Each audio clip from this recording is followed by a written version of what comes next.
Always remember. Hello there, General Kenobi. Say it back. Welcome back to Determined Focus. I believe episode 35. I am Grayson, aka Focus One, and I am here with the lovely Focus leader, Will of the Force. Will, how you doing, buddy? What up? Happy Monday. How's Happy everybody Monday. doing? How's everybody in the chats today? We're going to be talking about, coincidentally, two of our favorite samurais in Star Wars and a little bit of other stuff too. But before we get too far into it, yeah, let's peep in here with the actual Focus Squadron, because mostly everybody, well, not most everybody, but a lot of y'all are here because y'all are loyal and we love you. So we got Gonga Sleet, Focus 8, one of our newer members, said he won't be here, but he's just coming to show some love. So we appreciate you. That was nice. He's always supporting our stuff, especially on Twitter. We got MacMan, Focus 4, standing by. Heck yeah. It sucks that we can never actually see the emojis, but it just says focus. Does it show that on screen for everybody? I guess that's probably the case. It shows it in YouTube chat. So like if you pull up YouTube, those will all be there, which is really cool. So it's fun for everybody looking on YouTube. And I've got the YouTube chat pulled up so I can see it.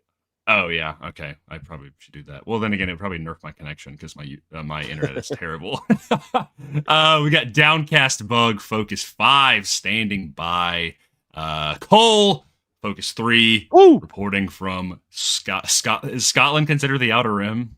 Man, I figured it would at least be like mid-rim. Where are we at? The Outer Rim of Scotland. Oh, okay. Every little country's its own galaxy. I feel like you could coin that term someplace. That sounds so touristy. Ryan, thanks for being here, buddy. Doing great. More Star Wars in the past week, so that's always a good thing. And we got Limitless Nerd Focus 6 standing by. Thank you, sir, for being here. Also, Sunny, Focus number 9 as of today. Thank you for being here. We appreciate you. We got a lot of people in here, so appreciate you. Can I throw up the graphic? Yeah, dude, throw out that new graphic. Oh, dudes, look at these Focus Squadron members. These official star pilots. Dude, all in the Orabesh too. Oh, look at that. Sick. And what? Hey, I think everybody's here pretty much except for is Downcast Bug in here? Yeah, he's in here. Dude, the only person that's not is Star Wars Insight. Yes. Focus 7, Focus James Bond is not here, but everybody else is here, which is sick. Really cool. If you'd like to become a member, join today. Join the ranks. Fly alongside us in your own X-Wing. I was about to say, I was actually going to ask just for the fun of it, because now that we have kind of like a filled out squadron, just for the fun of it, just because we're nerds, what Rebellion or New Republic or Resistance vehicle would you fly in Focus Squadron? Me? Everybody here, everybody in the chat. Oh yeah, everybody. Look, I feel like X-Wing is the main one. That would be so hard for me to decide. I always assumed it was either X-Wing, E-Wing, or U-Wing for you. That's literally why it's hard, because I have 3 options. I need a garage. Yeah. Yeah, I mean, usually the Rebel bases have those. Yeah. So that's what I mean. I'm like, I need a garage of like, and I'm taking the U-Wing out for a spin today. Yeah, see, the U-Wing would be 6 because you can fit all your friends in there. It's like a party bus. It's like a soccer mom minivan. Dude, nothing like the I don't know. I was gonna come up with like a dumb. I'm actually curious. I actually don't know what the designation is for a U-wing. Should I go pull out Brandon's book to see what the actual designation, like the? Yeah. Okay, let me go get it real quick. Yeah. Shout out to Brandon Way Nerdy, who, speaking of Brandon, got this in the mail today. New issue of Star Wars Insider that's been out for a while. It just takes me a little bit because they don't come necessarily to my address. They go to a different address and then they get shipped here. But we got some stuff that we're talking about next week in here too. Next week, baby. But yeah, shout out to Brandon, Talking Bay 94 himself. Look at this guy. Wait, where is he? Hold on. He's on. There he is. That handsome lad. Wait, I hate mirrored images. He's right there. Right there. That's him. Talking Bay 94. He does a bunch of stuff, and he also wrote the book that Grayson is currently using to give us this information. Dude, this book is sick. I'm telling you guys, it's like I when I got it, I got stuck in traffic and I just started reading. Bro, they have Ochi shipping here. No way. Huh? Hold on. Yeah, the Bestoon Legacy. Ochi of Bestoon. Ochi of Bestoon. U-wing is number 130. There's also not just ships in here. There's other vehicles as well. So if you like Star Wars vehicles, you're gonna like this book. Limitless Nerd says X-wing. Okay, the U-wing is technically a starfighter, but the model is the UT-60 U-wing, and it is made by the Incom Corporation. So it is the same manufacturer as the X-wing, which makes sense because they have very similar thrusters. Tauntaun. Well, I don't. How are you going to get out of atmosphere with that? How are you literally going to do anything? Are you putting repulsor lifts on your on your Tauntaun? That's crazy. Sublight engines on my Tauntaun. Pimp my Tauntaun. Ooh, Magman says Y-wing. I like a Y-wing. We need some bombers up in there. You know what I'm saying? We got a vintage piece, dude. I'm just kind of looking right now because all of the evolutions of X-wings. I didn't realize how sick, dude. We gotta start and finish Resistance by the end of this year. Bro, check out the T-85 X-wing. That thing is sick. Dang. It's like it's an upgraded version. It's like because that's the T-70. The T-65 is what they use in Rebellion, but this one it's got like the angled wings and the New Republic symbol on it, and then like the spiky nose. That is sick. That is actually really. I love the paint job on that. Got the Orabesh too. Sonny says wasn't one of the options, but I'm taking a B-wing. So the U-wing, E-wing, X-wing, those were just the Will's Garage options. Yeah. Because I have so much trouble. I think I would probably say U-wing. It's so sick. An E-wing is so cool, and then obviously an X-wing is sick. But like, I think I would say U-wing. Look at that E-wing, baby. Dude, the E-wings are sick. Dude, that's tough. I am such an X-wing simp, but man. Oh, an E-wing is not made by Incom, by the way. It is made by Freytech Incorporated. Cameron Stewart says, appreciate you're here, Cameron. Obviously, we have to call out the really cool profile picture always. Of course. The A-wing, specifically the RC-1 from Rebels that was used on the Macquarie concept design. This one. I thought all A-wings were the same because I mean this is an RZ-1 A-wing, and it just because they have the different versions in here. Are you just talking about like a specific paint job? Because these are the ones from Rebels, technically. Are there? Cole says I'd rock a stolen Star Destroyer with our logo sprayed on it, like the Mandos. Fit everyone on the ship. That's crazy. What class of Star Destroyer? Hey man, I like to look. Dude, can we talk about how Moff Gideon had that really sick TIE fighter that had like the folding wings, bro? Yeah, it looked like a dragonfly. Dude, yeah. I mean, it could like fold up, but he's just like, hey, I'm gonna land this now. I could also go with a Resistance bomber just for the absolute flex. It'd be sick. They are actually pretty cool. Limitless Nerd says, I want a repurposed V19. The V19 Torrent? Bro. That's crazy. I dig it. Now I'm just going to start flipping through this book and not doing our live stream like we're supposed to. Jake's here. What's up, dude? Let's go, Grayson. Hashtag Gaints. We're 3 weeks in a row on a loss. We're 2-7 right now. Makes me smile that you're here, Jake, but it does not make me smile with the Giants' current season record. So basically, just fast forward me to next year. We have 36 people in here right now. Hey, everybody. What's up? Thanks for being here. Appreciate y'all. If you're everybody in here, we're talking about becoming a YouTube member and all the people who are currently members of Focus Squadron, which is really cool. Really cool. We need maybe to make some symbols of the ships themselves. That'd be cool. Because right now we've got the color palettes, but it'd be cool just to make some emojis of the ships. Oh, that's like the ship in front of the Focus Squadron logo. That's a good idea. That could be fun. That could be fun. Write that down. By the way, 28 of y'all are on Twitter. Thank you for being here. But if you want the full, I mean, you can say on Twitter if you want, but I mean, we're talking about YouTube members. You know, you hop over to YouTube, you get all the. Yeah, you can watch wherever you want. You know, dude, that's fuckers. Yes. Let's talk about this because Hannah, thank you for being here. Appreciate you. Let's talk about a little bit about some Ahsoka season 2 news, mayhaps. Potentially.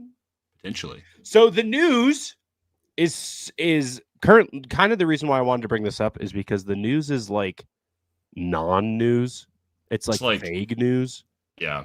What is up with this little piece of hair? Because a bunch of people, I guess there's some sort of news for Ahsoka season 2 on the release date, which is something Grayson and I always talk about. Until we get the release date, we need to know when it is coming out because that show will be all we talk about for the rest of our lives.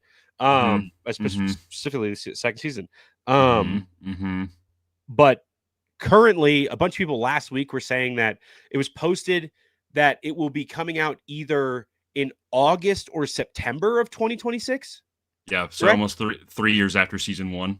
Yeah, which okay, if it does come out in either August or September, that means it's what, 3-ish months after Mando and Grogu.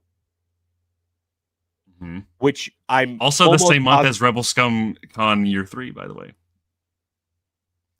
Limitless Nerd made a good point. Is like if it starts at the beginning of August, it would be sick to have a watch party. It would be so sick, and that's all we're gonna say on the matter. Okay. Who knows what will happen? Who knows? If it does come out, you know what will happen is Will and I will have a watch party at the very least in my hotel room. We will be having a watch party on our phones, sitting on the floor of Rebel Scum Con. But it will be coming out. Look, we kind of assumed it would be coming out after Mando, but does that mean that Maul would be an end of year show or a beginning of year show? So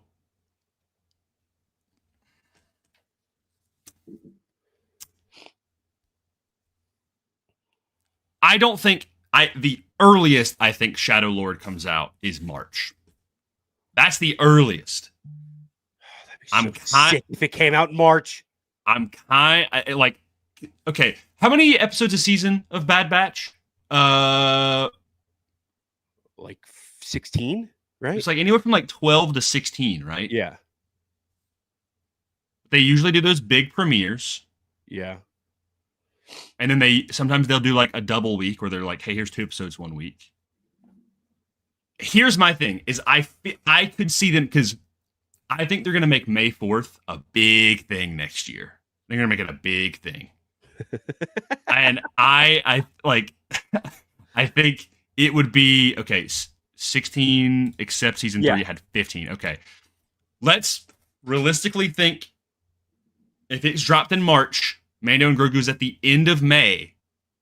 If they're doing 4 a month and there's some double ups there or something, I mean, it could line up with and now here's Mando and Grogu, May being the month of Star Wars. But yes, Hannah makes a great point. It would kind of hit if it was fall, into winter kind of time, Because here's the thing is, I'm just going to say this. This is I can share this information. I know that the animators are working extremely hard on Maul Shadow Lord. Yep. I don't know if there's a release date or not, or if they have one internally. They probably are, thinking about it like in terms of what they is going to probably be have some beneficial. sort of deadline.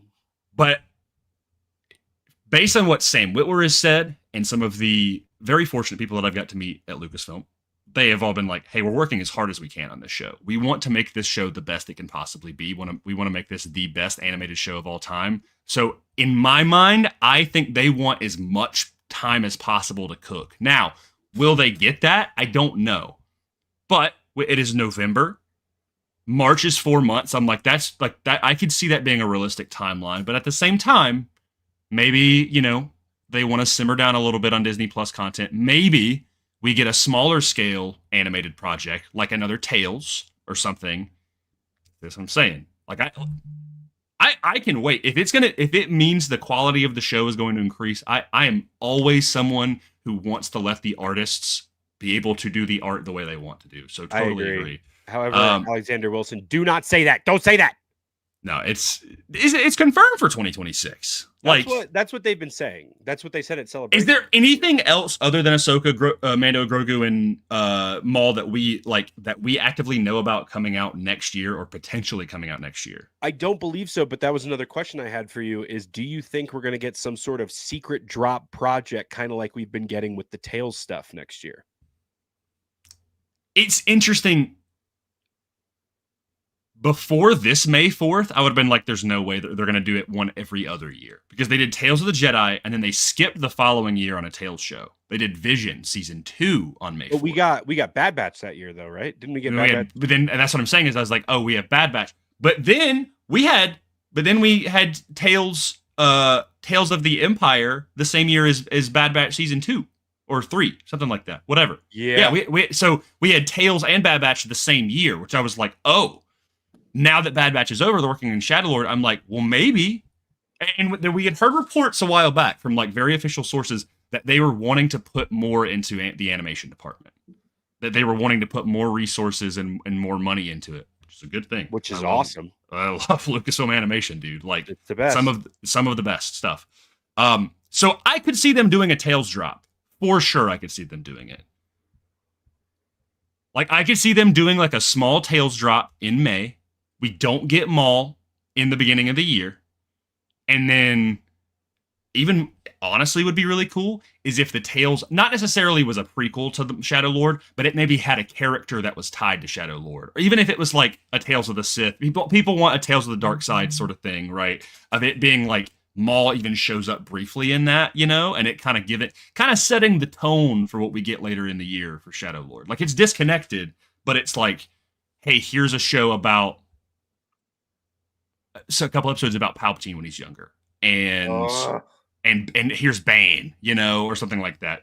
I doubt they'll do that, but you know what I'm saying. And then we see how, like, on screen, how Palpatine acquires Maul, because we've talked about that a lot, and to be like, and it's again completely disconnected from Shadow Lord, but Maul showing up immediately is going to get us excited for Maul later that year, Do you think they would do a Sith-centered Tales if they already have Maul coming out that same year, though? I don't see it being a conflicting issue thing. Because have we ever had something where it's like, because Tales of the Jedi came out when Mando Season 3 was coming out? No, when Andor Season 1 was coming out. Andor Season 1 was coming out. And those had nothing to do with each other. Like, you could, like, they just had Star Wars to do with each other, and that's about it. But then Tales of the Empire also kind of didn't.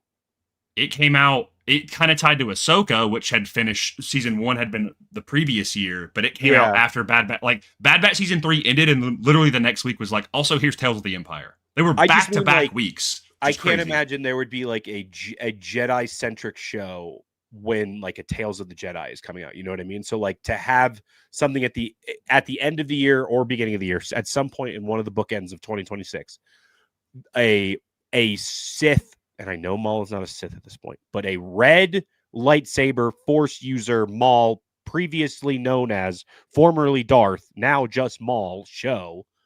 It would be interesting if they did a Sith-centered dark side Force user show at the same time. The thing about Tales is it's so low stakes. Like when Tales of the Jedi came out, I was convinced that like, okay, we're gonna get multiple seasons of this show. But then after they did Tales of the Empire, and then we got Tales of the Underworld, I'm like, oh, I think they're just kind of doing whatever they want with this. So Yeah. like when I say that, like, no matter what they do, it probably won't be really connected. Interesting. Following some of these Senate members. Oh, about That's it. Oh, you got it. Josh, unfortunately, if they ever do anything Old Republic, I don't think it's going to be. They're not going to do it in a Tales show. They might down the line, but the not now. only thing I could think of is if they did something Sith related, and it was like, and this is pie in the sky. Do I think this is probably the bottom 10 of things that I would think is happening? But like a Tales of the whatever, Tales of the Old Republic, and like 3 of the episodes are like Revan based. Yeah.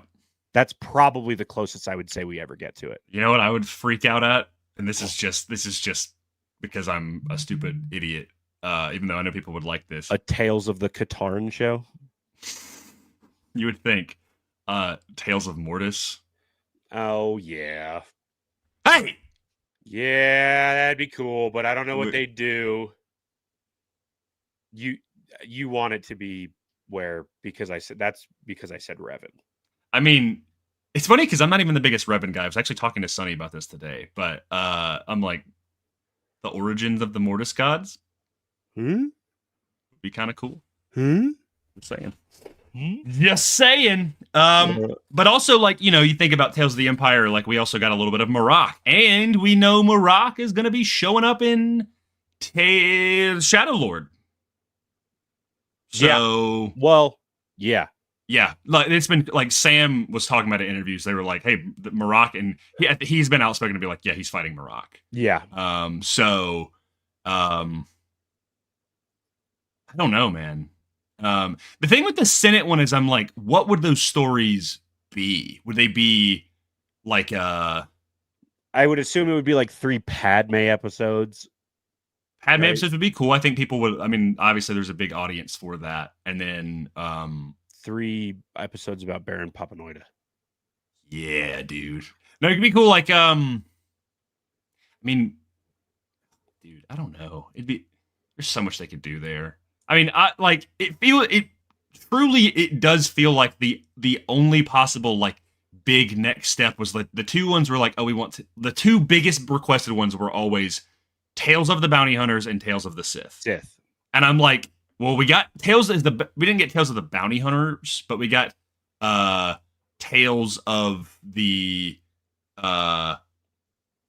Underworld, which was like, one was Cad Bane, and Ventress was a bounty hunter for some time. So yeah, see, that would be cool if the Mask of Fear stuff, which I think the second book comes out next year, if I'm not mistaken. I know because it's gonna be a trilogy, which apparently those books are very good.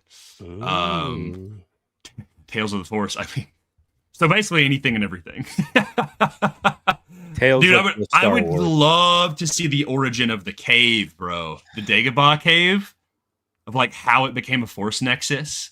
Because originally, remember in the Heir to the Empire book, it was Luke always was like, oh, Yoda, and it never was confirmed, but it was like, oh, that Yoda tracked and defeated a Dark Jedi there, and when the Dark Jedi died, it became a Nexus in the Force, and that's why Yoda hid there, which I always thought was super cool. Anyway, I am rolling. Dude, what's up? Thank you. Dude, by the way, not even a member, but repping the X-Wing helmet. And the mustache. Bro has a better... Oh my gosh, I'm trying to get a mustache like you, dude. What am I doing with my... What is this thing on my face? This guy, he's been supporting us for a long time. I always know see him on IG. Yeah, dude, thank you for being here, man. Seriously. Didn't the Game of Thrones guys have an Old Republic time? So, Benioff and Weiss. It was never confirmed that they were going to be doing an Old Republic trilogy, but it got axed after Game of Thrones season 8 or 9. I don't remember whatever the last season was, did not do very well. But everyone was like, I think everyone was hoping that it was going to be Old Republic because Game of Thrones inherently feels very Old Republic-esque. But I don't know. And there was also there's Ryan Johnson's kind of like In Limbo trilogy as well. Yeah. Thanks again for that $10 super chat, dude. That thank means you. a lot. It helps us with the show, helps us do Yeah. stuff. It's Anytime y'all do that, like seriously, like there is no obligation to do that, but we are sincerely appreciative. yeah, super chats, memberships, whatever it is, gifting memberships, whatever it is, it helps a ton. And it is like obviously the most important thing is that you are here nerding out about Star Wars with us. Yeah. It doesn't have to be anything of monetary value, but it is 1000% appreciated when you guys do that. So thank you. Thank you so much. What were we talking about though? We were talking about. Oh yeah, okay. So we were talking about Ahsoka, and we were talking about like the release schedule for next year. If there's going to be some sort of secret project, not even a secret project, just something that's just like, hey, guess what? Next month. Here, this isn't a secret project, but I do think this will get not shadow dropped, but shadow announced. Shadow Lord. Oh my god, it could get announced at the Game Awards this year. What? Jedi 3. Jedi 3? Because people don't know about this. This game is still being worked on, by the way, by Quantic Dream. But absolutely, dude. Good call, son. Especially with the High Republic being out, like to put more of a spotlight on the High Republic and be like, guys, if you want big, grandiose stories about Jedi kicking ass, read the High Republic, dude. Dude. High Republic in Clone Wars, Star Wars style animation. Dude, I'm just imagining like Stellan Gios and like Loden Greatstorm and Avar Kriss, like all and like in the anime. Oh my god, it'd be crazy if I could see that. Go, that'd go crazy, bro. What was I saying? Though? I lost my train of thought already. Dude, Firebrand episode and then Loden Bell. Dude, truly my favorite stories in the High Republic. Keep in mind, I've only read 3 High Republic books. Yes, Loden Bell stuff, peak. So good. There was I need to go ahead and shout him out because he does awesome content. I knew you were going to pull this up. Yeah. I knew you were going to pull this up. I almost brought it up when I saw that. I saw that you liked my repost because it was such a good video. I sat there and I stopped what I was doing at work just to watch this. Hold on. Let me pull it up real quick because I gotta shout him out proper. Hold on. Why doesn't it show people when they like my repost, bro? I'll just go look at my repost. Hold on. On TikTok, here he is. Alex Let's Yo. Okay. Yep. He's on a quest to read every Star Wars book that's ever existed. Okay. He did a video. It was his second to last video about who is the greatest Jedi of all time, and truthfully, he cooked. Because he brought up all of the heavy hitter points, which, by the way, never thought about this. I'm getting sidetracked. I'm gonna come back to this point later on. He brings up all of the heavy hitters. He brings up Obi-Wan. He brings up Luke. He brings up Qui-Gon. All of those people. He ultimately lands on Loden Greatstorm. I'm gonna say it there. You should go watch the video. Alex Let's with 2 T's Yo on TikTok. He does great stuff. One thing that he brought up that people always glance over, and I love that he brought this up because in my opinion, I think that Luke turning to the dark side in Dark Empire is a bigger sin than what Luke does in the sequel trilogy. Because people always talk about, what Luke like almost kind of did in the sequel trilogy. Right. Yeah. Like people are like, oh my, Luke would never do that. And I'm like, would Luke ever intentionally fall to the dark side to take out Palpatine within? Yeah, bro. Like he made a great point in the video. He was like, it was such a blah and out of character thing in the EU that other writers actively tried to ignore it. Basically every writer tried to ignore it. For those of you at home who don't know, in the Dark Empire Legends comics, which are now Legends, everybody always somehow Palpatine returned. The exact same thing happened in the comics in Dark Empire. Literally way worse, by the way. Yeah, which is wild.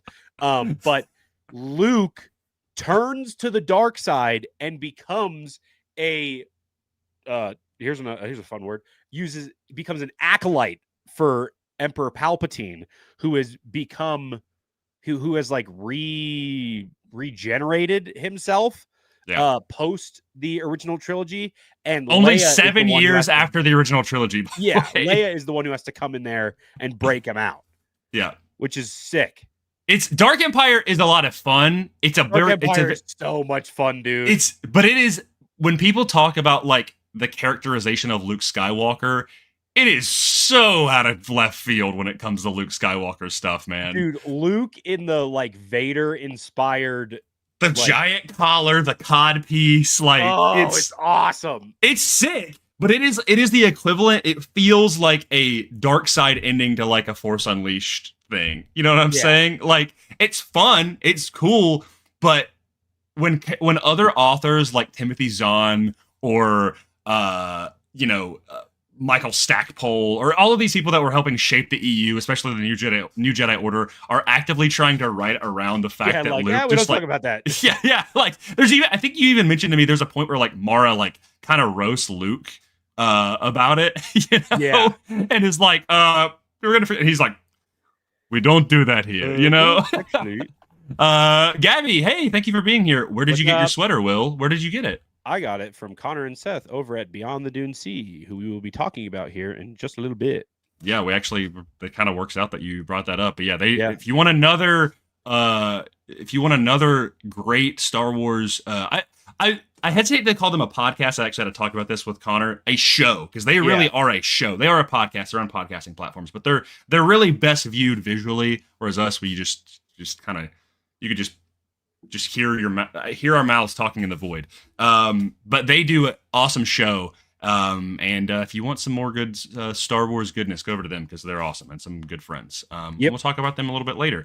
But yeah, so anyway, when it comes to The Greatest Jedi, the High Republic is kind of the perfect era for that because it allows the Jedi to kind of be the best of the Jedi. But there is a short story in Tales of Light and Life by Charles Soule that talks. It's kind of jumping back between the past and the present, or the past in the book, and then the present of Bell.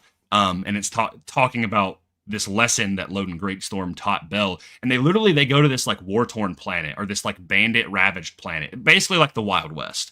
They go there, they go to this town like like Jedi, and like they're like they land there, and the town like actively is trying to kill them, and he's like stop, like, and it keeps happening, but they're helping the town. They're fixing plumbing and helping on the farm and fixing leaky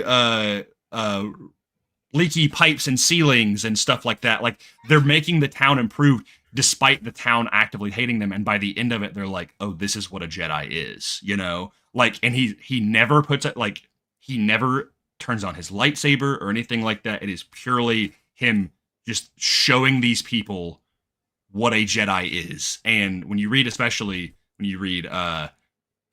of the Jedi, which Loden is very prevalent in, his chapters were absolutely my favorite. He's such a good Jedi, dude. Kind of sounds like the Jedi in the Living Force.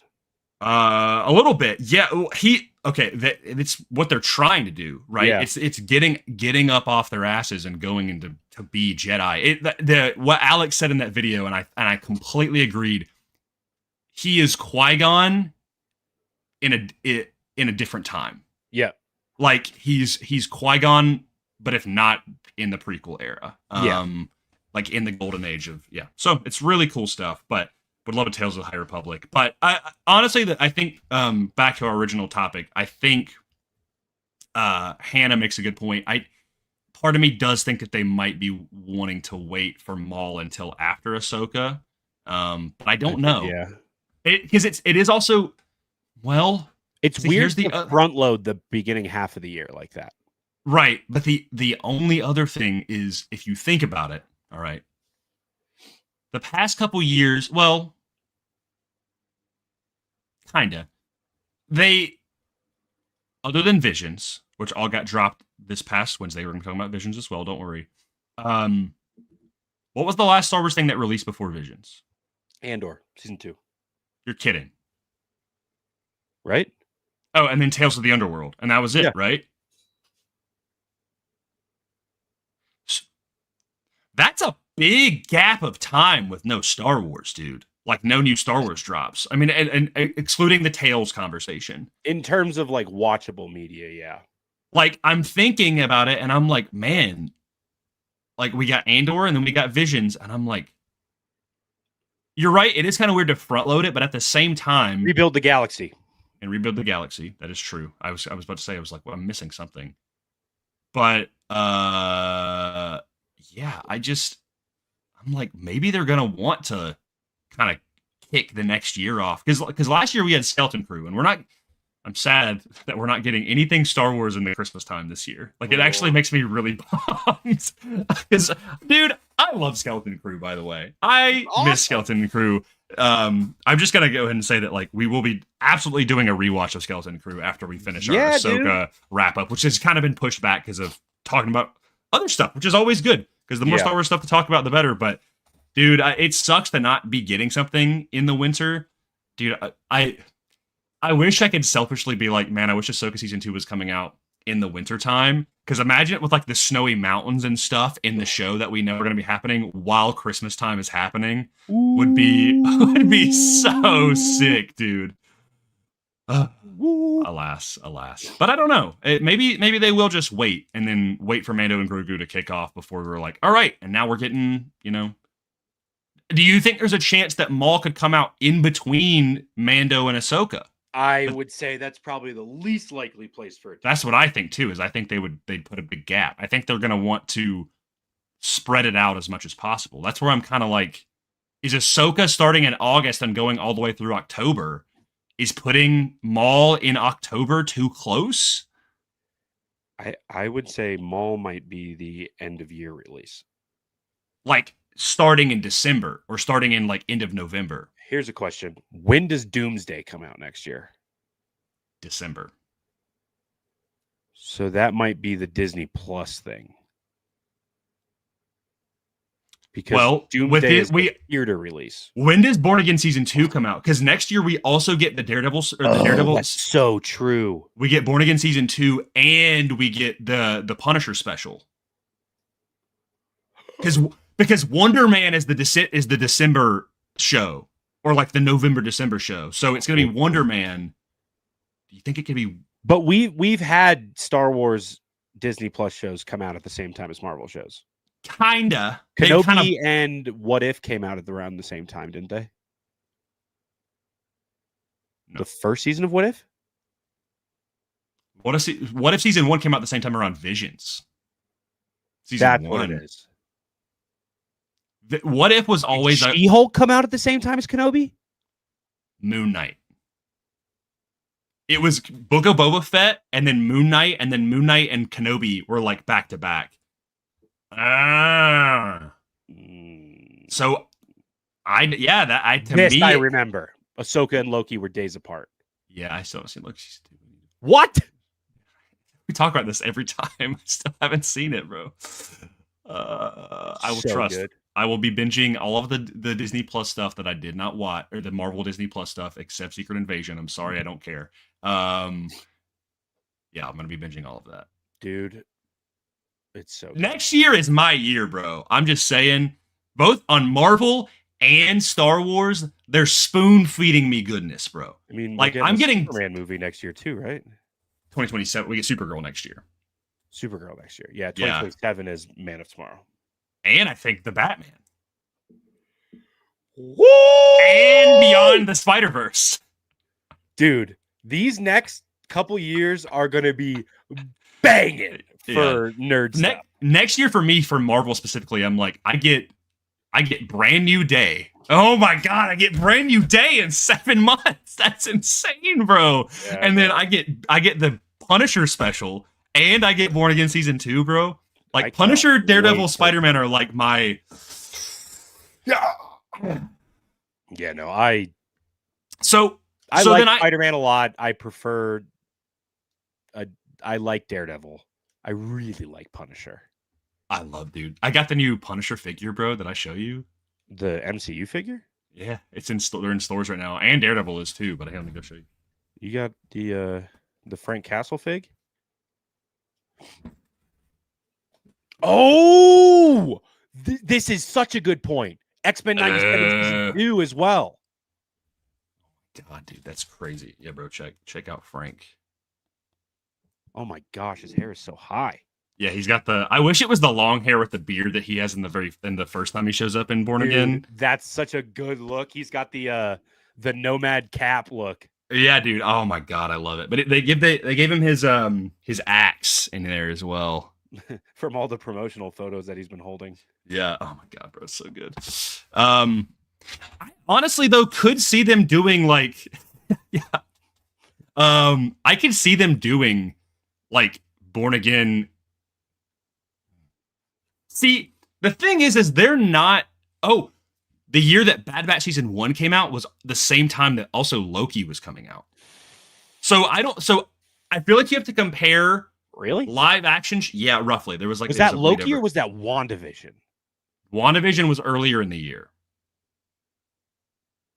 You're right. WandaVision was like around Mando season 2. No, it was after season. Well, after season 2, it was the beginning. It was like those. It was like that 2-month like group. Oh, Your Friendly Neighborhood season 2 comes out in fall 2026. Okay, so dude, there's so much Marvel TV coming out next year. Oh my gosh.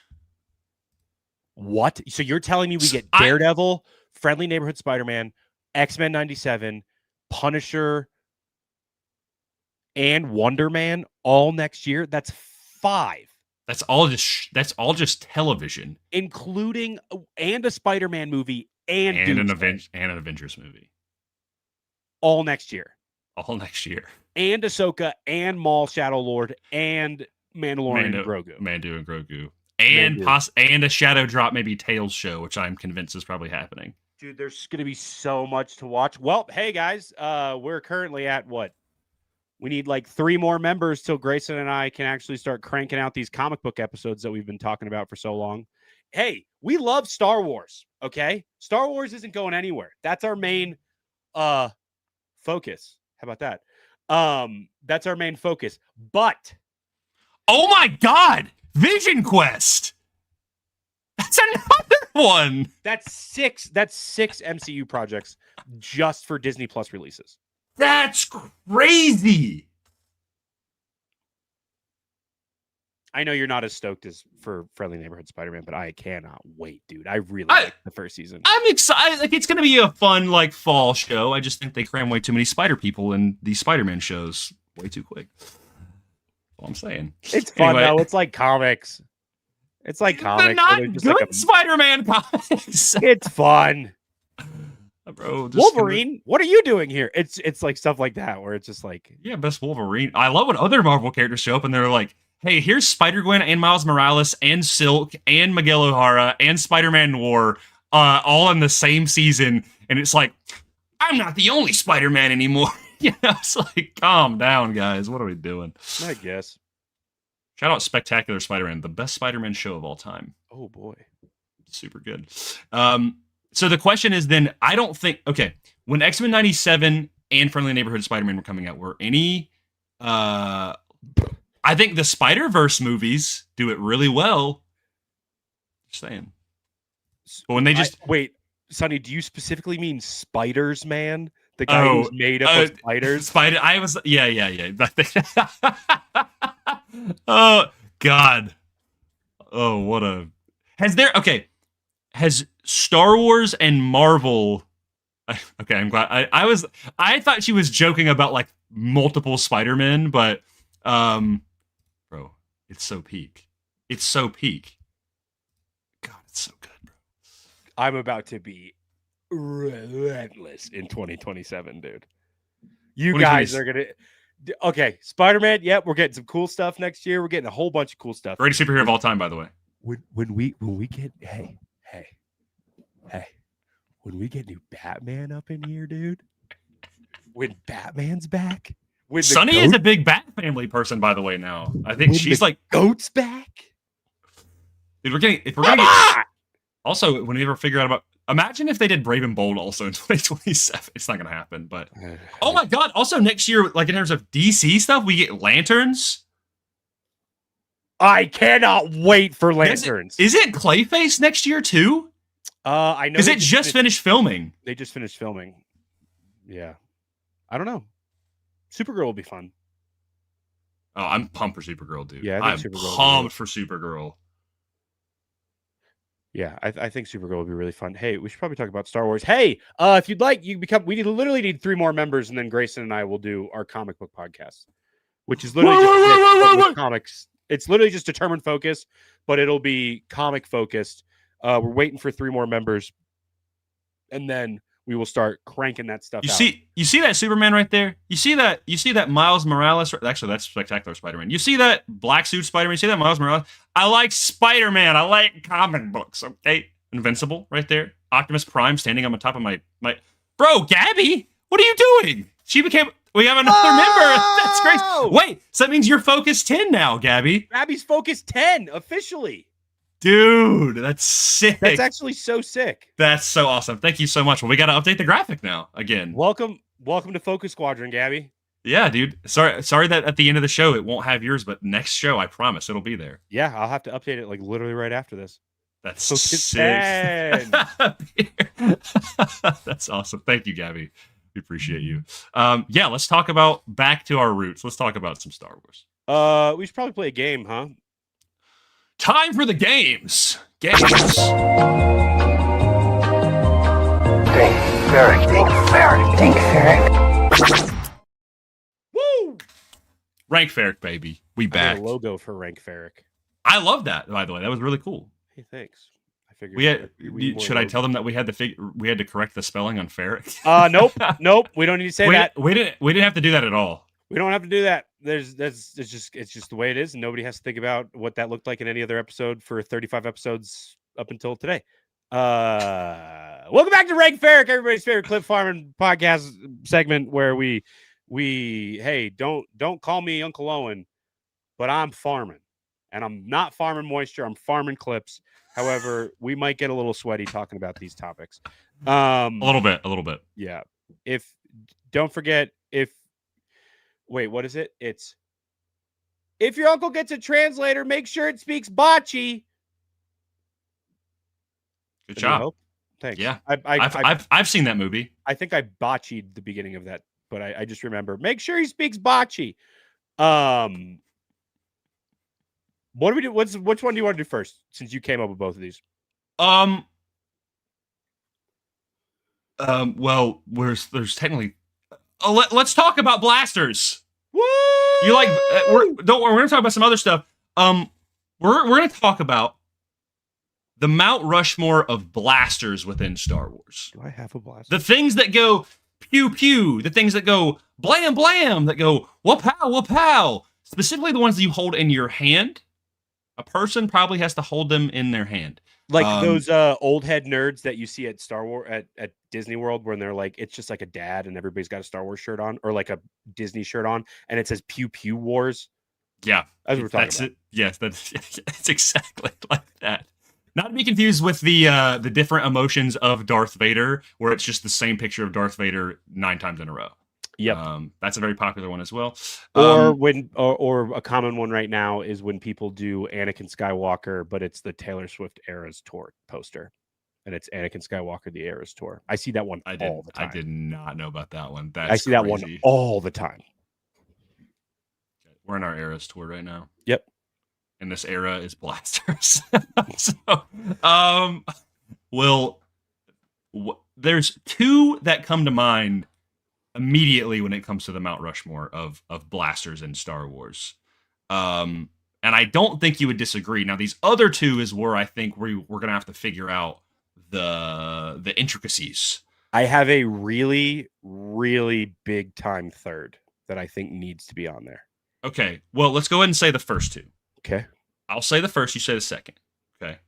Well, I don't know which one the second one is. Well, I'm going to say the one that you probably DL-44. I said first. There you go. DL-44. Han Solo, his blaster. Luke also uses a modified one. It's pretty iconic. I was going to say the E11, the Stormtrooper rifle. That's yes. That's kind of just like go-to, like the bad guys use it, the good guys use it when they don't have a blaster. It's kind of ever present in Star Wars. So I think DL-44 Galactic Blicky. Yeah.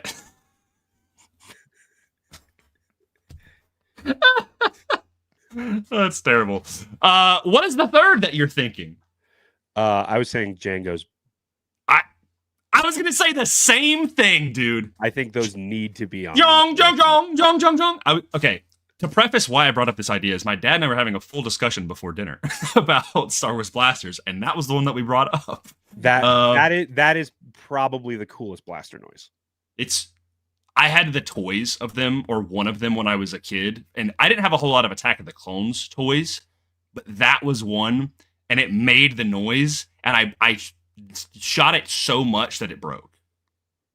Like the actual trigger broke because I shot it so much. If I could have that toy again, I'd get it back in a heartbeat. I love that one. Then, okay, so if those are R3, what's the fourth? That's the hard one. Is it depends on the era. Eras tour. Because I'm like Blasters, the Eras tour. Dude, JT, you're right. I wouldn't put it top 4, but Cad Bane's blaster is ripping, bro. It's sick. Macman said, "Is it Chewie's bow?" That's what I was thinking as well. DC-17M, is that the Commando one? I love that one. That would be in my personal Mount Rushmore, but I don't think I was also thinking Padme's. The silver one, the little silver one. I do like that one a lot.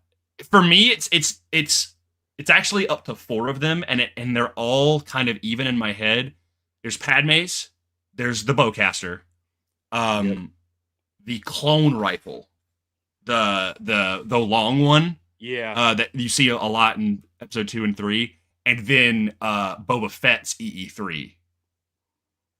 Mainly because it has to do a lot with his silhouette. Outside of Book of Boba, he doesn't really use it. I agree. I mean, he uses it very briefly. It's more of a thing of like it just sits there, you know? Yeah, Boba's blaster is obviously iconic. Yeah. But I think Jango's are way cooler, you know? Yeah, Jango's are way cooler. I argue also, this is like a weird hot take of mine, is that I don't think the EE3 was iconic until Battlefront 2015, when Boba was a playable character, and it uses a pitched up version of Jango's pistol sound. That might be for like us as like prequels kids, but outside of Han's, Chewie's bowcaster, Boba's is really the only other person outside of those two who has a unique blaster other than people using Stormtrooper blasters. Leia has hers. She has her. True. That is true. But that one I don't think makes the Mount Rushmore. I don't think so either. Honestly, okay, I think it's the bowcaster. Especially after the sequels, where it was kind of that running gag in Force Awakens, where it's just like annihilating people. Yeah. The question is, though, is it Padme's, or is it Padme's and Chewbacca's are both really good? I was also thinking the Minbin. Minbin is a planet, Will. Ambin rifle. It's okay, you tried. What's the full name of it? It's the Ambin Phase Pulse Rifle. Phase Pulse Rifle. That's what I'm thinking of. See, I do like Rex's pistols, but they're a gunship. But I'm like, are they? I think they're kind of fine, because like the dual pistols for Rex are cool. It's just like that's kind of just like 2 small clone pistols. Yeah, I'm like, they're fine.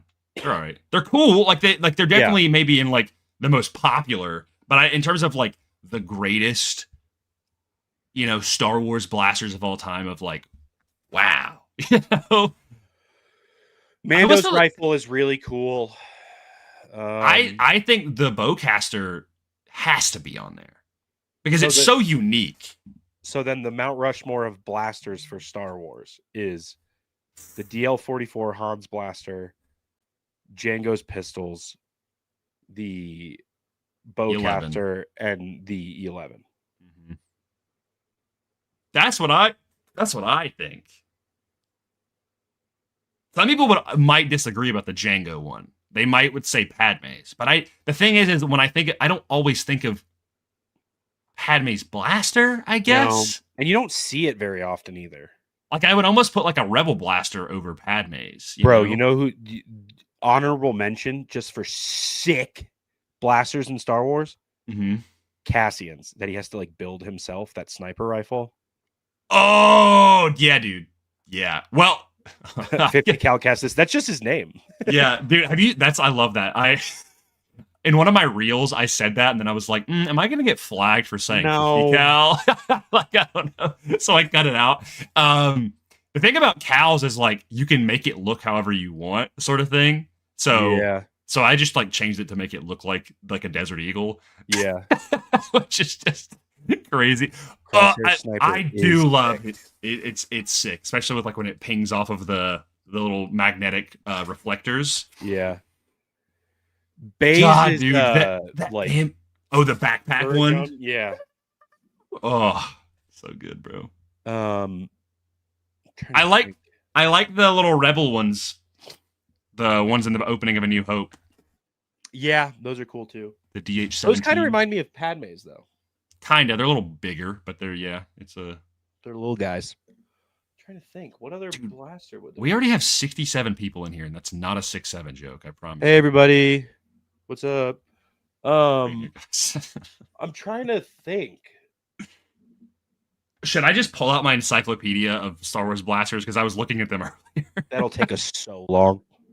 There's a whole page, there's a whole section dedicated to technology.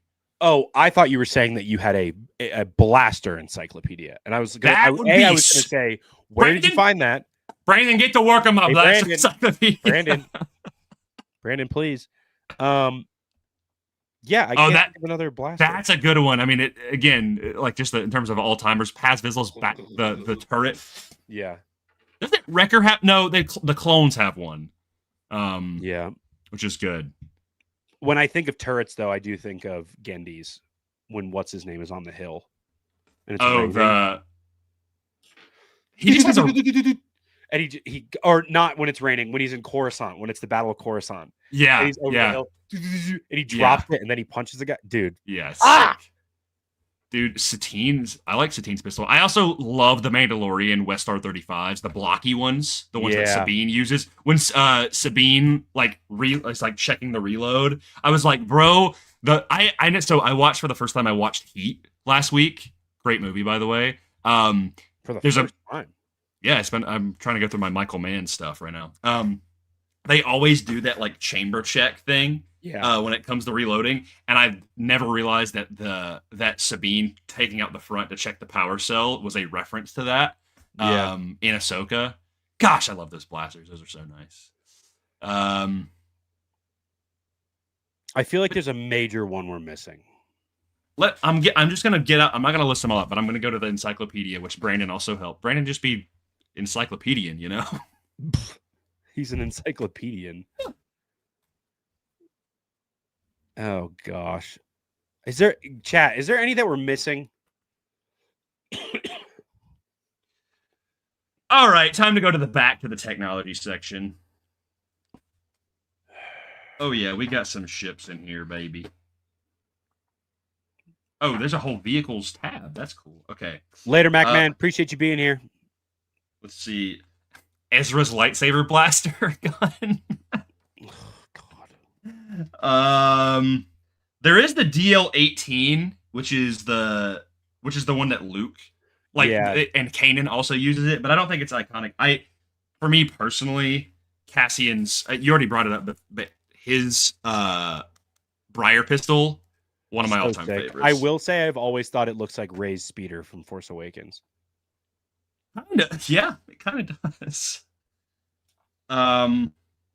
Dude, underrated. Beckett's blasters. Oh, those are cool. With the rotating cylinder. Yeah, they're like the pirate blasters. Yeah, that's sick. Here's your boy, the LL-30 blaster pistols, the Cad Bane ones. Yeah, those are sick, dude. Those are so cool. They also sound awesome. I know we brought it up earlier, but got the Stormtrooper blaster that's got to go in there. Where's that DL-44, baby? Do you think Chewie's makes it over the clone blaster? I think so. I also think about I know I'm not the Lego guy, but I'm thinking about Lego and it being like, oh, it's like a very unique. Yeah, it's the Lego crossbow. Yeah. Oh, I guess it is. I never thought about that. Yeah, they literally just gave Chewie a crossbow. Is Is this the one? Is this supposed to be Padme's the Naboo Royal pistol? That's it. Yeah. I don't think it makes it into the top 4. I don't think it makes it in the top 4. But these babies right here, baby. I don't think it makes it into the top 4. Jango, I'm telling you, I really think the top 4 all-time Star Wars blasters, E11, DL44, Chewie's bowcaster, and Jango's pistols. I agree. I think that's it. Well, we figured it out. I do also honorable mention the droid blaster. This one. Oh my god! Do like that one. I will say those are kind of E11 coded though. They are. But literally it's an E5. So it's just a prototype almost. But it's a cool blaster, man. It's a cool blaster. Really cool. It's really cool. Especially because the battle droids are just like, I mean, they are littered throughout the galaxy. Yeah. All right. Are we doing part 2? Part 2. What was our other one that we're doing? Oh, by the way, sidekick. Before I get too far, Connor and Seth at Beyond the Dune Sea, we told them we were going to bring it up earlier. Yes. They did a full blaster tier list. They absolutely did. Not of like every blaster, but like way more than the ones we covered. Yeah. So you want a full comprehensive tier list. Their opinions may not be the same as ours. We'll drop, I think Will's pulling up a link to drop in the chat. Go watch that. They brought on a guest for it as well. They do awesome tier lists. You should go check that out. Let me put it in the chat.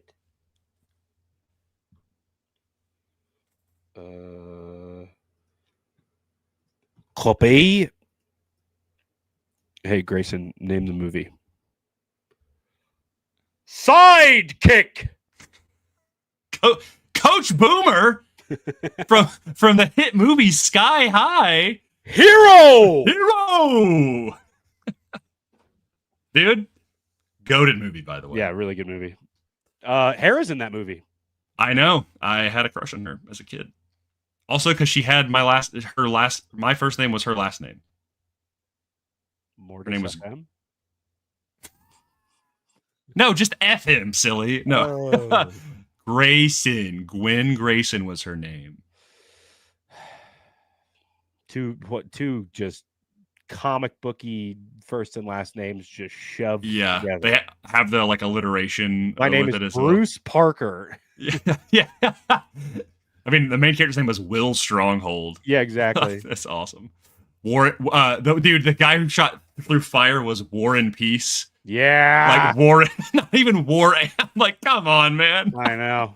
That's awesome. Also, Will Stronghold is married to Maya Erskine, who is the lead. She's in a lot of stuff, but if you've seen the live action show with Childish Gambino, Mr. and Mrs. Smith, she's in that show. She's one of the pilots in Kenobi of one of the snow speeders, and she voices the main girl in Blue Eyed Samurai. I did not know that. Blue Eyed Samurai is the best. It's really cool. Anyway, now we're not going to do a Mount Rushmore. I think this is deserving of a top 5. Top 5. Because we haven't done a top 5. The top 5 companions or sidekick in Star Wars. There's 3 that immediately come to mind for me. All right, what are your 3? Well, I know what number 1 is. Yeah, but I'll start. Number 1's easy. Yeah. It's this is in no particular order. Chewbacca, C-3PO, R2-D2. I would not put C-3PO on the list. He's not really a sidekick. He's kind of a joint deal with R2. But he's a companion, bro. Like Padme with 3PO, even Anakin with 3PO. I guess I would just say R2 blows 3PO out of the water. Of just one character, What do you mean? if it was them as a group, I'd be like, yeah, those are the best companions in Star Wars. But Chewbacca, R2, BD, and I was trying to think of an alien one. See, the thing about the Rebels characters is like none of them they're all kind of main characters of their own show. So you can't even like, and I don't think Chopper makes it there. Sorry, guys. Yeah, I was gonna say, I was like, look, I don't want to say it like this. I'm not the biggest Chopper guy. We're not. Hate to tell ya. We're not really Chopper guys here on Determined Focus. I'm Oh, sorry. K2! What? K2SO. I would say K2SO over C3PO. Because C3PO is almost like his own character. C3PO is the group's companion, right? He's never really like one-on-one with somebody else, truly. I think for Padme. But like, not really. They trade droids, bro! Or Padme and Anakin, they trade droids. Yeah, but like, not really, though. Dude. C3PO is not getting you out of any trouble, dude. He's putting you into trouble, and then he's blowing up, and he's carrying you on your back. No disrespect to Chopper, but R2 washes Chopper. Hu Yang washes Chopper. Dude, actually, Huang is pretty good. I don't think he makes it to the top 5. I don't think he makes it in the top 5. Alien is interesting. Chewie, because I don't want it to be all droids. It's easy if it's all droids. But Chewie, number 1, R2, BD. I think R2's number 1 easy. I think it's R2 than Chewie. Over Chewbacca. I absolutely. Because he is the right hand to so many different characters, and he's always the one like saving them. If you were but my thing is like if you were to play a Star Wars board game and it was like the equivalent of charades and you just gave somebody 2 clues and it was Star Wars best friend, everyone would say Chewbacca. Interesting. I think people would say R2. Chat, what are we thinking? I think Chewbacca over R2. I really think Chewbacca over R2. Because truly, it's a loyalty thing. Chewbacca has been loyal to Han Solo strictly. But R2 is loyal to everybody. And Chewbacca is based on George Lucas's companion, Indiana. See, we're having a little bit of a dilemma. We have some infighting here in Focus Squadron. Sonny's saying Chewie over R2. Gabby's saying R2 of Chewie. Hannah's saying R2 as well. Okay. I will say maybe over K2SO or maybe over BD. We forgot Grogu.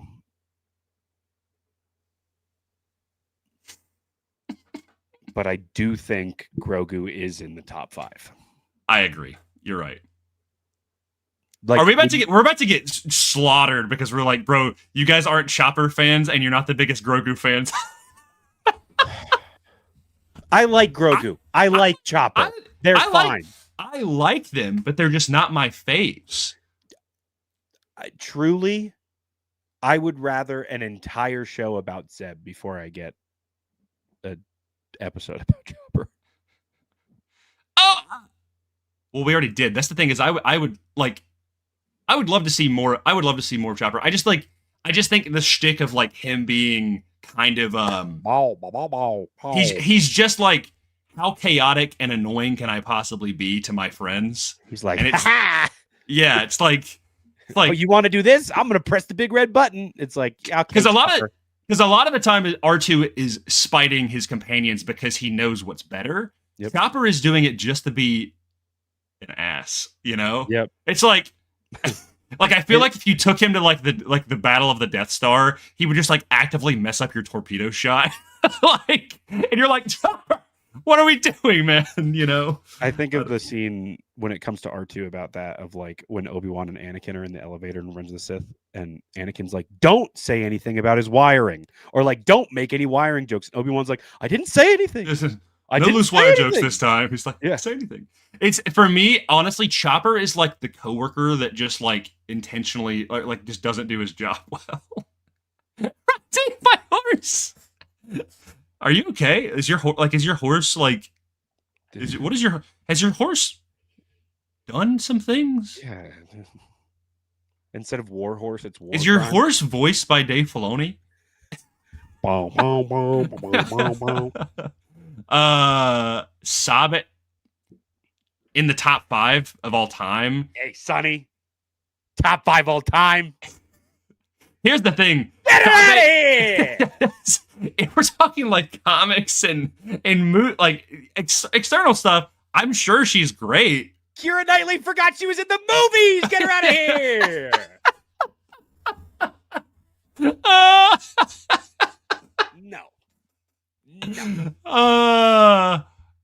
But like, What? okay, It's Sonny. not called The Mandalorian and Sabe! Sonny, here, think about this. Just the movies and the shows. What does Sabe do? Other than just, she's only in the Phantom Menace, and she just pretends to be the queen. I'm going to Target right now and getting a Sabe toaster. I would take Captain Typho over. Okay. Dude, she rage baited us, bro. Okay, thank you, because that really worked. Oh my god, That might be a clip right there. that wow. You know what? For a companion, Chat clip it. Captain Rex. It is interesting because he's his own character, but he is such a loyal companion. Whether to Anakin, whether to other clones, even if he is leading them, and also to Ahsoka, specifically in season 7. Chewie, R2, Rex, Grogu, Chewie, and then BD, and then BD. I think actually, Grogu, BD, Rex. Rex is bottom. Do you think they're all better than K2? Do you you think? now, see, this isn't a Mount Rushmore though. This is just a top 5.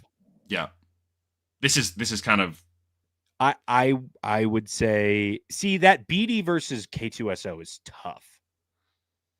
I think BD surely because he is. I mean, obviously he's a character, but because he is so intrinsically on your shoulder at all times, constantly helping you, constantly being the best friend. Like, if it was up to me, BD and Chewie and R2 are like the top 3 of all time. Yeah. But BD is goated. It is hard though.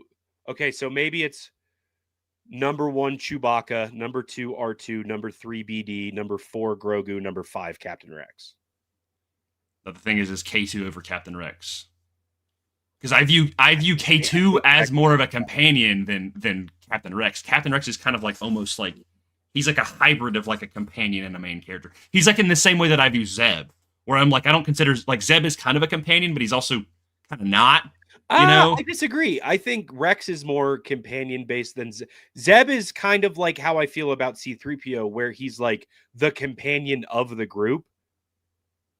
But like Rex is always like somebody's best friend on a mission. It's like somebody, and then it's okay, and also take Rex with you. You know what I mean? Yeah. Like just for Clone Wars season 7 alone, of like. Yeah. Ahsoka being like kind of the chief advisor as well. Like, because here's the thing too, it's like if I was Ahsoka, to think of, yeah, exactly. If I was to think of like the Rebels Melu runs episode, I would say Ezra is Zeb's companion in that episode. Oh, kind of true, yeah. Very rarely is Rex the main and he has a companion. Other than the Umbara arc, is there an arc that stands or shines to you about Rex being the main character? This is to me just to get the gears turning. In Clone Wars, I think of in Bad Batch, a lot of Rex's stuff is like that's main character Rex. Kinda. Are we missing someone in Bad Batch? Bad Batch is also kind of like they're more of a unified group. It's a unit. It's tough. Yeah. And you can't do like an Obi-Wan because like to Anakin, because it's like Obi-Wan is just as much of the main character as Anakin is. Exactly. I think it's Rex. I think Rex over K2. I love K2SO. I also think it's because Rex has way more time across the board. Yeah. Like I think because you have Clone Wars and Rebels, and even in Rebels, he's a little bit of a companion. He's not directly. He is literally kind of like Chewie. He is literally like the friend. Yeah. I mean, he's Anakin's right-hand man. Yep. Same thing with Ahsoka. Yeah. So go through it one more time. Number 1, Chewbacca. Mm-hmm. Number 2, R2-D2. Number 3, BD-1. Number 4, Grogu. Number 5, Captain Rex.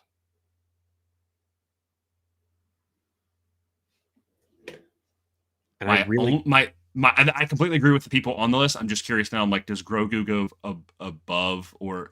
Oh, I haven't played Outlaws, but Nyx Me is also neither. good. Nyx is like the alien BD. There's also an Indy 5. He's the commando droid. Yeah. I've been trying to get through some games because I really want to get Outlaws. But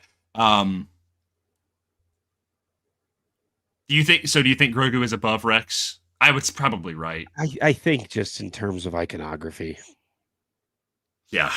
And also like Grogu getting a movie is like inherently like he is helpful. Like he has some of like the like kind of chaotic things, but like in the same way, like you think about Mando season 3 where he's like actively distracting the guards, right? Yeah. To like, and I think also I'm gonna be way more concrete because about after the Mando and Grogu movie, I think BB-8 is an honorable mention for me because like he is a good companion, but I think he's kind of outshined by all the other characters. I will also say, in terms of just droids alone, BB-8 is fun in the sequels and he's really cool, but he just doesn't do a ton compared to the other droids. Like he obviously is the R2 of the sequels, but he doesn't do as nearly as much as an R2D2 does in the original trilogy or the prequels. Yeah, I think he's a very strong honorable mention. Like I think if I had to choose 2 honorable mentions, it would be K2 and BB-8. Yeah.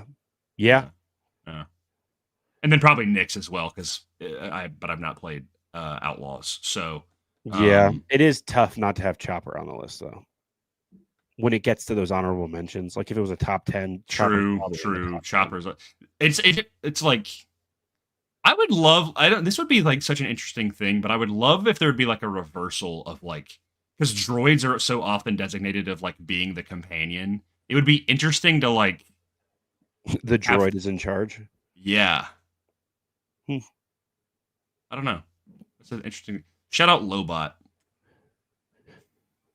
I like that top 5. I'm happy with that. Yeah, I think that's it. We have anything else. We have one more ranking, but this kind of goes into the big topic of the week. Do we have a bumper for this? Should I?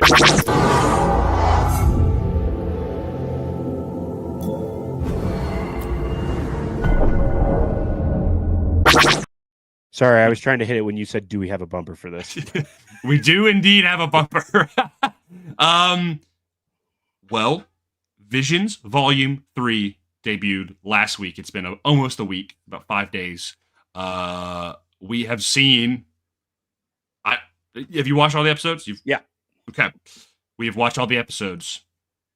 Before we get into it, I would love to hear your top 3 episodes, and then I will give. Everybody got jump scared by the meditation points. Just, what are your top 3 episodes from Visions Volume 3? What were your 3 favorites? And I will happily give mine as well after. Oh gosh. So number 1 is obviously Dual Payback. That is my number 1. My number 2 is Black. Interesting. That was really cool. I loved the art style. And then number 3 is The Bounty Hunters. Interesting. So we have completely different 2s and 3s. Really? Yeah. What was your? I hate. Okay, I'm just gonna go ahead and start off here. This is no hate to this episode. I thought it was beautiful. Black was my least favorite episode in the whole volume. Really? I was really excited for it, and I watched it, so it's funny. I had a whole conversation with my dad yesterday about it because he watched them all, and he was like, "Oh," well, I'm like, "I haven't finished it yet." And so I finished them today, and I started with Black because I'd watched the first 3 episodes, and I was like, you know what, I'm just gonna hop around and just watch because I know what the episodes generally are, and I watched it, and I was like it low key kind of gave me a headache. Like it was good, like it was beautiful. The animation is crazy, but I'm like, what the hell is going on? Dude, it was awesome. I was like, this is why I don't do drugs. It was. I loved it. Yeah.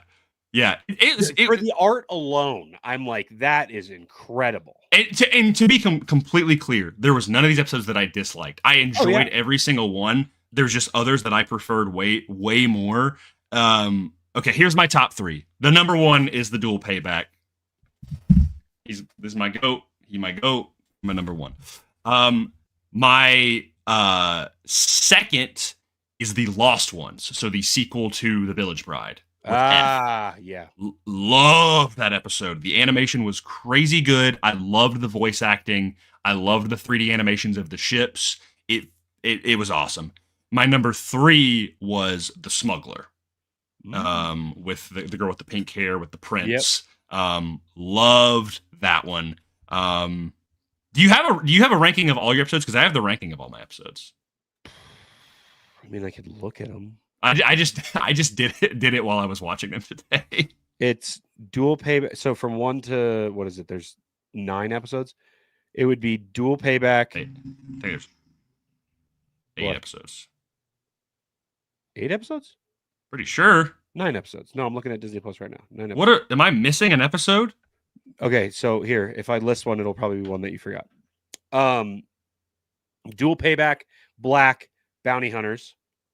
I didn't put Bounty Hunters on here. Then the Lost Ones, then Song of Four Wings, then Smuggler, then Yuko's Treasure, then Bird of Paradise, then Ninth Jedi. Ninth Jedi was your least favorite. It was extremely slow. Yeah. If that was the first episode of the season that we will ultimately get, I'm sure I will like it a whole lot more. I will say, for me, it is very middle of the road for me, mainly because I love the animation style, but I was like, oh, this feels like a lot of setup for the eventual show that is coming out. 100%. And I, especially in this art style, I need a little bit more pew-pewing. Yeah.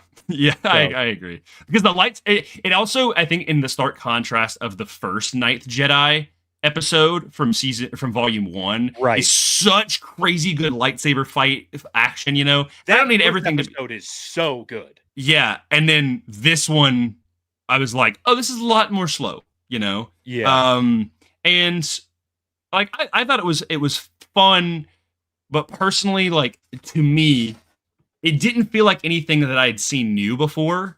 Like I felt like I had maybe seen this story somewhere else. So what is the Teto? I was like, Teto's a cool droid, but he reminds me a lot of AZ from Clone Wars and Bad Batch. He reminded me of Dobby from Harry Potter. Are you a Dobby hater? No, I have a friend like, Master gave Teto a sock. That's so funny. I have a friend who just like hates Dobby, bro. Like he's like I was like, hate Dobby. He's I don't know, man. I mean, he's annoying, but okay, like, here's my ranking, and I feel like I have a very unpopular ranking. So I dual payback, then the Lost Ones, and then the Smuggler. My 4th was Yuko's Treasure. Really? I almost cried at the end. Whoa. I don't know why. I was like, I was like not vibing with it, and then the end, I was like, Then Ninth Jedi is in the middle for me. Then Bounty Hunters. Then Birds of Paradise. Then Song of Four Wings, and then Black. I was a little underwhelmed with Birds of Paradise. Yeah, I agree. It for me. So here's the thing that I noticed. It looked beautiful. It looks incredible. For me, the story was very familiar to me. I did like the inserts of like day 1, day 2, day 3, whatever. Like that was kind of cool. Like of it being like in chapters. One thing that I have noticed with some of the episodes that I liked a little bit less, and this is just a thing with anime in general, and I'm not the biggest anime watcher out there, but what I noticed is that some of them, they're just talking through everything. They're saying every little thing. And for me, with Birds of Piece. Yeah, the One Piece is real. Birds of Paradise, she was like, she was describing every little thing, and the main character, I was like, get a grip. Granted, I was like, I know you're blind, but I'm like, my goat Kanan, you know what happened after he got blinded? It's so. Truly. I'm sorry. I sound like a D1. I thought the episode was super beautiful, and to be honest, it's one that I think I would actually probably like a lot more if it got a sequel, if the story was continued, because I was hoping by the end that she was going to meet up with her master and help defeat that Sith. Yeah. But then it just kind of concludes, and I was like, I mean, I don't need it to wrap up like in that way. Like I think she went on a really cool personal journey, much like someone like an Ahsoka did.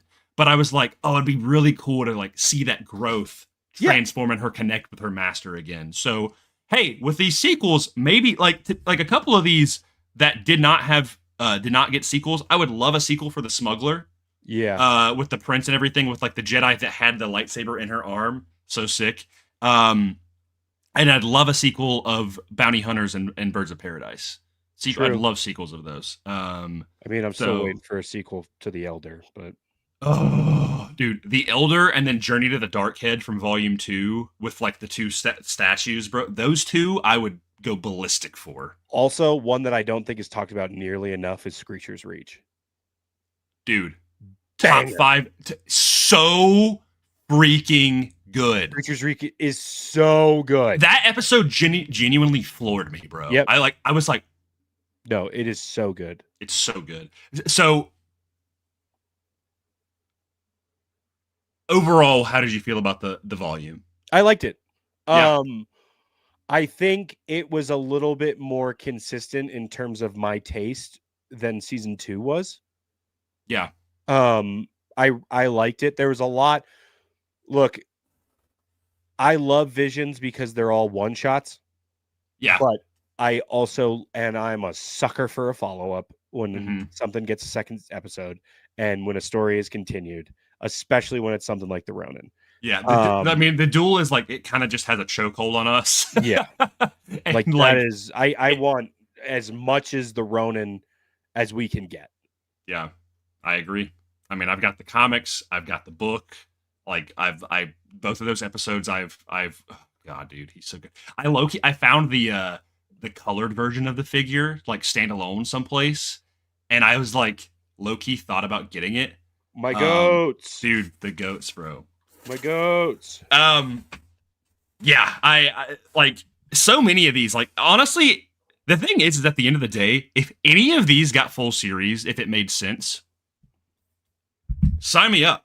Seriously. Sign me up, bro. Like, I'm like, I'll take a sequel to Yuko's Treasure. I'll take a sequel to the stuff from Volume 2 or Volume 1. Like, I love so much of this stuff just because of how creatively expressive it is, you know? Yeah.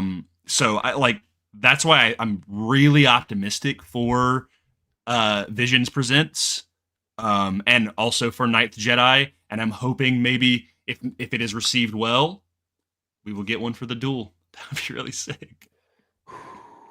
Or for Village Bride and Lost Ones, because I think F is a super cool Jedi. Really cool. Like that fight of like in like the kind of like digital dome in the Star Destroyer and like with her really old master, cool. bro, and like putting the carbonite on it. But bro, what did you think about the Back to the Future reference at the beginning? Dude, Yep. My dad told me, he was like, by the way, Darth Vader shows up in one of these episodes. And I was like, what? And he was like, well, sorta. And then I got it and I was like, you son of a... I was like, that's so sick. But I love that. Also, like, the ones that are in my top 3, the voice acting is a little bit more nuanced. So specifically for the Lost Ones, like, I really love the voice acting in that, where like they really let some of the quiet moments hit, you know? And the visuals, man, oh my gosh. Plus, like, I love seeing that kind of like, for lack of a better term, like Toonami 3D ships in space. Like, yeah, dude. So like when they're on that like city barge ship in Lost Ones, and like it's got the Mon Calamari pilot, you know, and like the Bessalus lady, and they're like pulling away. When that Star Destroyer flies in, I was like, that is beautiful, dude. I agree. It looks so cool. So I love this stuff. I continue to love Visions. It's one of my favorite things. Yeah. Dude, truly, Hannah, I only had watched Village Bride once. I watched it when it came out. So I rewatched it for this season, and I was like, dude, I slept on that episode big time. Like I'm like, plus her lightsaber being like the flat, like kind of katana blade with like the yellow, bro. Really cool. It's sick, dude. And she wears blue. Not like blue is her primary, but she's got the blue cape, man. I know. Jedi in blue robes is like in my head, the Ronin has navy blue on. Like, have you seen his colored figure? Yeah. Yeah, like he's got blue. But it's like dark navy blue. Still counts, bro. Yeah. But he's like Musashi. Dude, can we talk about Ani-san as well? The Twi'lek dude? Don't say mommy. Okay. Did you see Clint's clip of Yeah, I mean, I agree. He was like, move out of the way, Darth Talon, and you bombshell has entered a villa. No, dude, I still think that shot when she jumps over him and just kicks the Crusader right through the head with a lightsaber, like peg leg almost. Peg leg. Yeah, I'm like, this is peak, bro. That really oh cool. god, dude, that episode. Also, I've been thinking about it. Brian T as Batman would go so hard. That's what I'm saying. That he would do a sick Batman. Dude, he'd be really good. I think he see we because we have a color Ronin fig. I need to know what color. What color is she, guys? What color is she? I guess it's green. I'm feeling magenta. Like a pink, like Sue from Clone Wars and Bad Batch. Cut's wife. Get a blue like Ayla Sakura. Blue would be cool. I feel like internally, because she has red lightsabers, everyone's like, oh, she's red. But I'm like, I don't think she's red. No. I don't think she's red. I do think she's like, she could be like a Ula lime green. Bro, you're telling me, Hannah. You're telling me.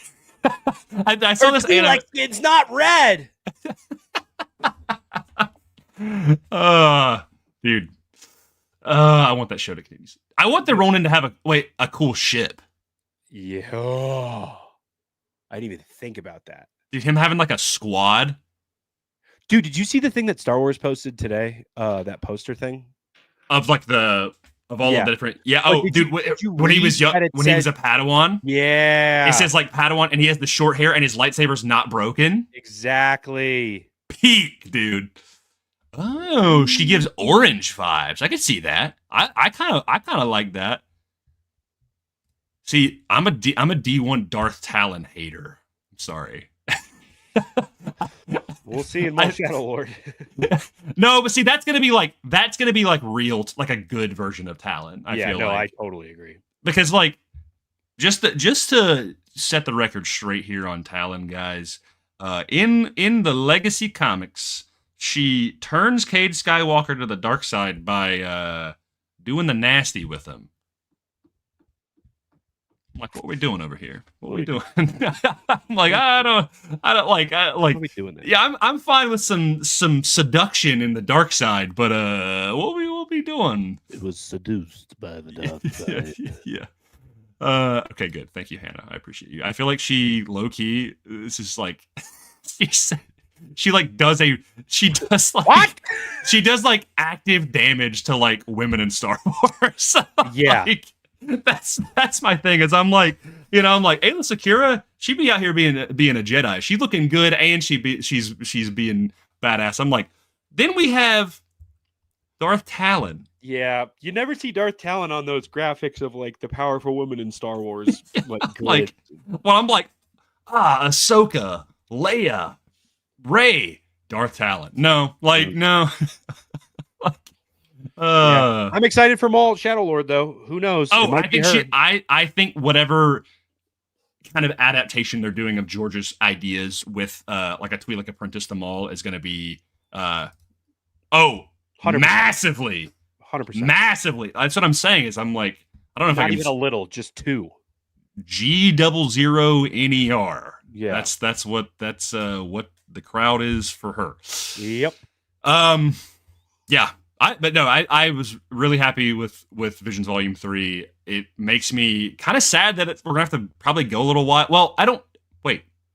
When does Visions Presents come out? Is that next year? Yeah, I think so. Yeah, I didn't even That think actually about is that. That's a good that point. actually is really exciting. Then That's a good point. 2 Visions back-to-back years. I wonder if they'll do it if they're going to do it all at once, or if they're going to do a weekly drop for that. I would assume all at once. You think so? Yeah, it's just like Visions. I would assume all at once. I would love to do a week-to-week drop, but I could see it. I'm curious how many episodes they would do. Yeah. But that you don't think they'll do it the same time as like a mall, would you? No. So then when do they? I mean, bro, we're getting Mando, Maul, Ahsoka, then Visions Presents, and we get Star Wars Legacy, not the Legends comic, the new book with Rey and Leia, which I am dude, I'm so pumped for that, bro. Yeah. So pumped for that. Is there anything else before I that's actually kind of a perfect segue, low key. No, I don't think there's anything else. Okay. Hey, we're time efficient this week. Sometimes we'd be going for 3 hours. Well, first of all, thank you, 99, Clone Force 99 being in here. The Bad Batch themselves is here. Oh, hey, what's up, Hunter? Hey, how's it going, Grayson? See you, man. Sorry, that was terrible. Crocodile Dundee is in Grayson's room right now. I'm a clone trooper. That sounded like Wrecker. I wanted to blow stuff up. I wish you did too, Wrecker. I wish you got. Hey, it's Amiya Omega. Okay, I gotta lock in, bro. We will technically be here next week, but in a slightly different form. For like I said last week, for longtime listeners of Will and myself, we will be joining forces with our friends who we've mentioned multiple times in this episode, Connor and Seth at the Beyond the Dune Sea. At Beyond the Dune the CEV. To be covering on Monday night Star Wars Shadow of the Sith by Adam Christopher in our book club, Tales from the Archives. Oh, you already got that stream up and going, baby. I asked you guys. I said if it were good, I'm gonna post it. Look at that thumbnail, bro. I can tell that they made you nerf the resolution because YouTube. Yeah, I gotta go back in and swish it all up, but get Will into voice acting. Chopper. But yes, we're gonna be covering that on November 10th because on November 11th, Adam Christopher's new novel, Master of Evil, drops. So we figured might as well talk about a book that we've been really excited to talk about the day before the new one comes out. And then Will and I will be back for Determined Focus the following week to just talk about the things that we do. We'll be wrapping up our Ahsoka recap discussion. So episodes 6 through 8. Just doing our thing, doing our Determined Focus thing. Did I miss anything? Anything else that's on the horizon? I don't think so. Not that I can think of. Oh, my suitcase is exposed. Look at my suitcase over there. Yeah. BTDS collab, bro. That's awesome. I'm so glad that you're a fan of them as well. They're the best. Yeah, we've been longtime friends with them, and it's been a while since we've done a Tales from the Archives episode. So we're happy to hop back into the saddle. But I guess we will wrap up this episode. Thank you to all of the members that we have attained within the past week. I'm blanking on, is it Gonza? Pull up the new graphic. Gonga Sleep at Focus 8. Sunny at Focus 9, and now Gabby at Focus 10, which is huge. So two more members, and we will start doing more of our kind of comic book stuff. Two more members, and members are getting exclusive comic book podcasts. Yeah, just for us talking about nerdy comic stuff. Yeah, we'll clip stuff out. We'll put stuff in on YouTube. We'll clip stuff out of those episodes. But for the full Determined Focus, just comic book episodes, you got to be a member, and those start for another 2 memberships. Yep, 2 more members. Also, just because we didn't plug it last week, but Will's got a hat on. Go get yourself some merch if Oh, you go want get to the support us as merch! well. We have some pretty cool merch. Go get Look, merch. Go get merch. Go get Look at that. merch. We Go got- get some merch and wear your stuff. pretty good There's a stuff on there. specific Focus Squadron shirt on there right now, and a Focus Yeah. Squadron patch. So if you are a member of Focus Squadron, you can rep that. And It's sick. I've been talking about it for a while with memberships, but once we hit those next 2 memberships and we are at the full 10 members, there will be specific Focus Squadron shirts that will be extremely reasonably priced, that will be specific to your Focus Squadron number, Heck yes. that will be sent out to members to specifically get, which will say Focus whatever number you are, Focus Leader, Focus 1 through 12 at that point, that you can get with just your Focus number on it. Will be discounted, will be specific to just you, and that link will go to just you, and That's you can so get that sick. shirt. So, but doesn't happen for another 2 members. So 2 members. tell your friends. And that means you might be Focus 11 and Focus 12. Focus 11 and Focus 12. We're looking for you. Yeah. We're looking We for need you to join Focus Squadron. Dun dun dun dun. Join the ranks. And you can let us know what Rebellion or New Republic vehicle you would fly. Yeah, that's actually think- sick. Will chose U-Wing, and honestly, I mean, I probably would do X-Wing, but E-Wing is really tantalizing me Honestly, right now. I should probably put them on. What if I put a little like ship? Like a little symbol the next to name. every person's thing. I kind of like that. Kind of cool. Would be kind of cool. The best star pilots in the galaxy. Good Now friends. I want to make a graphic for every member with their. The names their are going ship. to have to start getting smaller when we get all these people who Yeah. are being generous and being members, which is really Yeah. sick. Oh, I should also say when we come back, not next week, but the week after next week. So November 11th, 2 different Star Wars stories drop in terms of the literature space. Okay. Master of Evil drops, which we will be talking about with Connor and Seth again by the end of the year. Absolutely. Hopefully. 90% certain. What also comes out is a really cool Star Wars manga called Path of the Lightsaber, set between episodes 8 and 9, which looks awesome. So Will and I are going to grab that, and because it's going to be a super short and easy and fun read. So not next week, but the week after that, if you want to join along with the discussion, just kind of feel free to go pick yourself up a copy of Path of the Lightsaber, because that looks like it's going to be a lot of fun. So, yeah. Yes, it is a manga, and it looks sick. It looks so cool. So basically, there's this main character, and she's like a mechanic, and she finds a lightsaber in a High Republic ship, and then these like bounty hunters and stuff that start to chase after her, and it's really cool. Yeah. Yeah. Have y'all ever done stuff with the Just Crate podcast? No, we have not. We have not, but I'm friends with y'all. I know y'all. We are fans. I've actually been kind of mutuals with Jacob for a while. Yeah. Of Just Great. And he is I sent him a Lego set a while ago. He's really cool. Oh, dude. really? Yeah. That's sick. Yeah. He's I sent him the early waves A-Wing set because he's a big fan of that.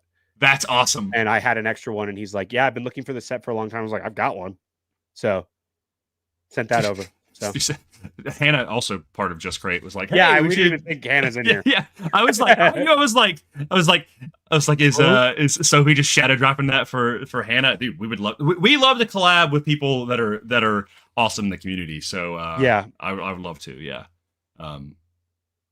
Yeah. Also, I think we have some collab stuff coming up shortly, but I'll leave that for when they actually drop. So yeah. So, but anyway, yeah, that's gonna do it for this. Oh my gosh, my camera! I'm such a big back. For Different Focus, episode 35. Your focus determines your reality. Bye bye. Bye bye.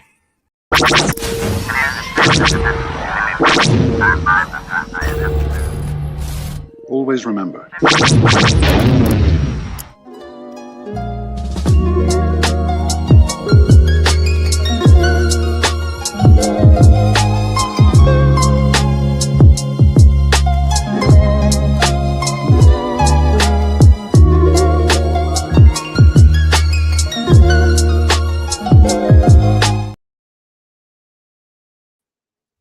I have to pee so bad.